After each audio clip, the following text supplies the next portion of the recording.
दिल्ली हिंसा पर अमित शाह ने बड़ा एक्शन लिया है। दंगाई अब बिलबिला रहे हैं। आधी रात तक अधिकारियों से मीटिंग की और प्लान अब बना लिया गया कि कैसे सबक सिखाया जाए। नमस्कार, स्वागत है आपका हेडलाइंस इंडिया पर। मैं हूं नवीन चौहान। अमित शाह ने भी इस बार ठान लिया है कि छोड़ेंगे नहीं, इस बार माफ नहीं किया जाएगा। इस बार एक एक दंगाई का हिसाब किताब होगा।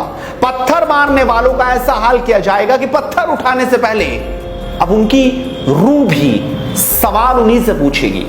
राजधानी दिल्ली के जहांगीरपुर इलाके में हुई हिंसा की घटना को लेकर अमित शाह पूरी रात सो नहीं पाए। आधी रात तक उन्होंने अपने अधिकारियों के साथ बैठक की और इलाज कैसे किया जाए इस बारे में पूरी जानकारी ली गई।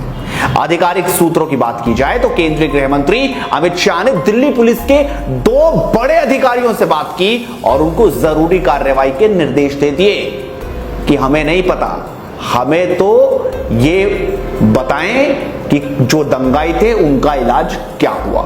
और अब तैयारी की जा रही है। ऐसा हो सकता है कि बुलडोजर का रास्ता भी अख्तियार किया जाए।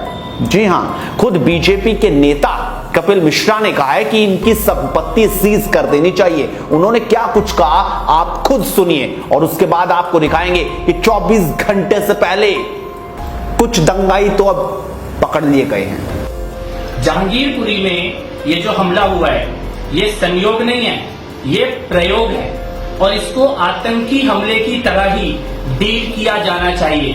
दिल्ली पुलिस के ये जो घायल जवान पड़े हुए हैं इनको देख के हमें समझना चाहिए कि ये आतंकवादी हमला है। और देश में जो पहले कभी कश्मीर में अमरनाथ यात्रियों पे होता था, वैसे हमले जो कश्मीर में जिहादी करते थे, वैसे हमले करौली में, खरगोन में और आज दिल्ली में करने की हिम्मत हो गई है। और ये जहांगीरपुरी वही इलाका है जो बांग्लादेशी घुसपैठियों के लिए जाना जाता है। दिल्ली के दंगों की चार्जशीट में यहीं से लोग बुलाए गए थे। शाहीन बाग के लिए इन्हीं का इस्तेमाल किया गया था। दंगे करने वाले ये घुसपैठी है, इनकी पहचान होनी जरूरी है। इनके घरों पे बुलडोजर चलने जरूरी है। एक एक हाथ जिसने पत्थर और बम आज उठाया है वो हाथ उठने लायक ना रहे, ऐसी निर्णायक कानूनी कार्रवाई होनी जरूरी है। ये छोटे छोटे आतंकी हमले देश भर में करने की कोशिश, देश का माहौल बिगाड़ने की कोशिश, राम भक्तों को, हनुमान भक्तों को, हिंदुओं को दहशत में लाने की, डराने की कोशिश। छतों में पहले से पत्थर इकट्ठे हैं, बम इकट्ठे हैं, बारूद इकट्ठा है। इसके खिलाफ बहुत निर्णायक कार्रवाई होनी चाहिए। जैसे दिल्ली में दंगे हुए थे उसी प्रकार के दंगों की साजिश है ये जो आज जहांगीरपुरी में हुआ है।